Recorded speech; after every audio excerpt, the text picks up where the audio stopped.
Caxias do Sul, dias 29, 30 e 31 de outubro de 1982. O governo militar definhava em um Brasil em gradual processo de redemocratização. Movimentos sociais, sindicais e estudantis ganhavam maior visibilidade. Ao mesmo tempo, o surgimento de partidos políticos demandava a reorganização de grupos e entidades que visavam consolidar ideologias para recompor o quadro político pós-ditadura. O Rio Grande do Sul nunca tinha visto nada igual. Cerca de 15 mil jovens, durante 3 dias e 3 noites, conviveram com plena liberdade, debatendo, ouvindo músicas, assistindo peças de teatro, dançando e circulando pelo parque de eventos da Festa da Uva. Algumas pessoas diziam que estava tudo em paz, porque não havia policiais no parque, ninguém para vigiar ou reprimir.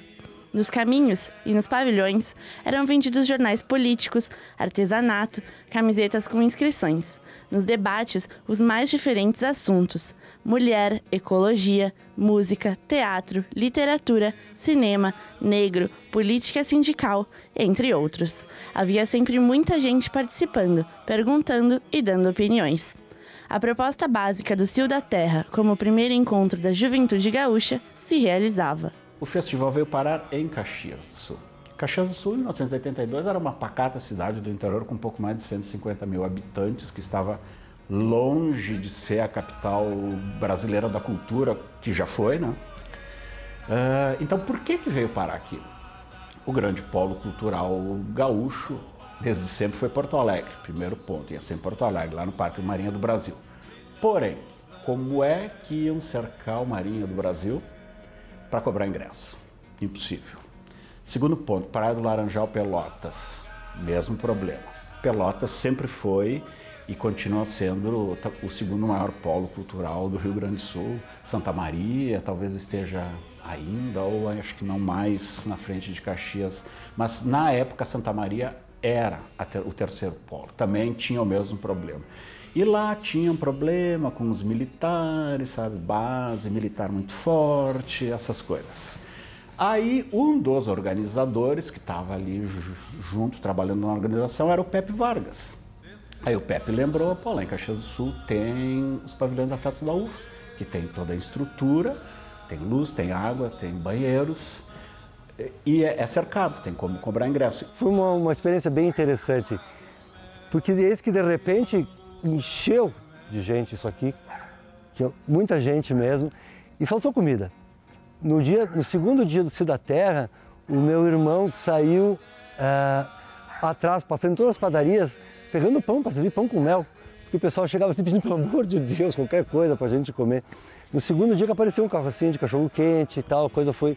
E no terceiro dia o pessoal já começou a ir embora. O bacana do Cio da Terra é que ele foi tão importante para todo mundo que viveu, que vivenciou aquilo, que ele vem sendo comemorado assim, sistematicamente. Eu diria assim, aos 15 anos teve uma grande comemoração, aos 25 também aqui em Caxias, no Zarabatana, houve uma grande comemoração, quando vieram inclusive os organizadores, o pessoal de Porto Alegre, que era da organização, né? Aos 30 anos teve outra comemoração, né? E agora a gente está, vamos dizer assim, desorganizados para fazer uma nova comemoração, mas eu acredito que quando formar 40 anos, aí começa esse movimento todo. Se a gente for analisar, passaram-se 37 anos, quase 40 anos, e isso ainda gera controvérsias, né? Ainda porque realmente foi uma coisa muito marcante para a cidade. E nos termos assim de cultura, isso nem se fala. Isso nem se fala porque a cidade nunca se imaginaria para aquela época que viessem grandes nomes da música brasileira como Ednardo, Geraldo Azevedo, Sivuca Jorge Maltner, grandes pensadores, pessoal da literatura, Fernando Brant, Caio Fernando Abreu. Caio Fernando Abreu esteve no Cio da Terra.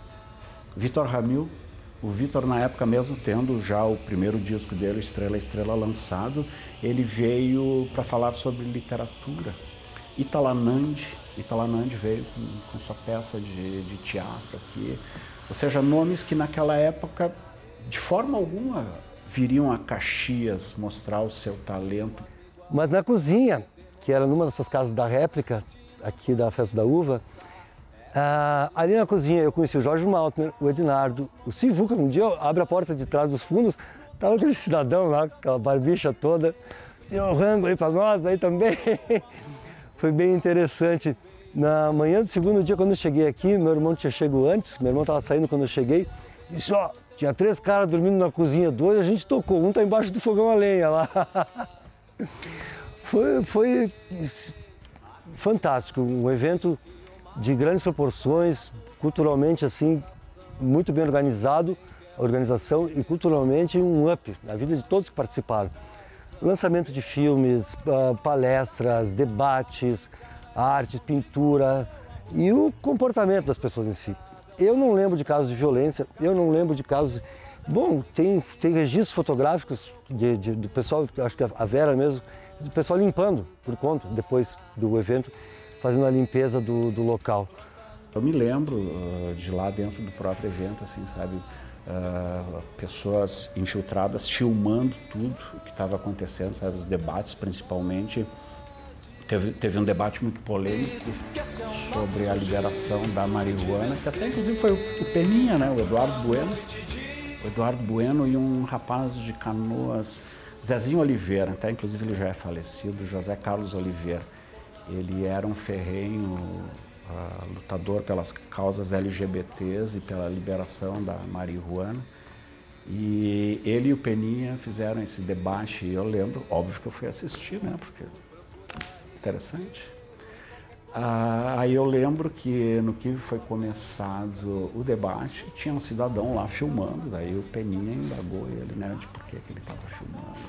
Aí o cara pegou e saiu de fininho, óbvio que eram os órgãos de repressão que estavam filmando tudo que estava acontecendo ali e quem estava participando.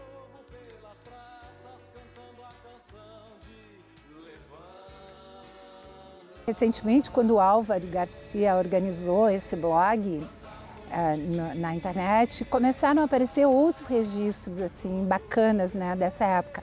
Registrar era difícil em função do preço, o preço de filme, o preço de revelação e tal.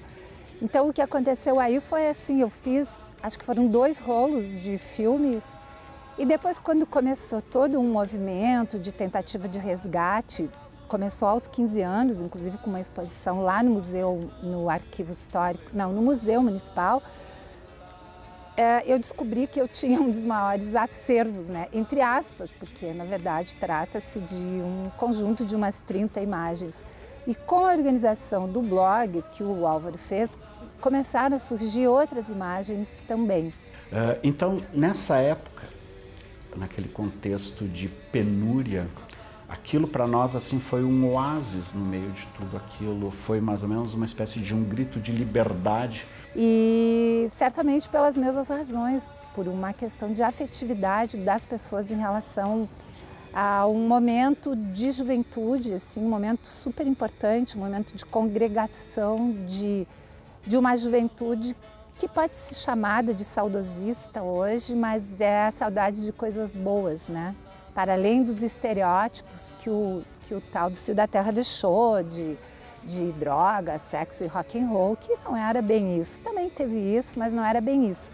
O espírito era um espírito de congregação, era um espírito de juventude, era um espírito de sim, a gente pode fazer alguma coisa junto. E também era um espírito de explosão. A gente estava saindo da ditadura ali e tinha essa vontade de explodir, né? Explodir assim para todos os lados, depois de termos passado aí 30 anos abaixo de um regime onde pouca, inclusive, expressão era possível, né?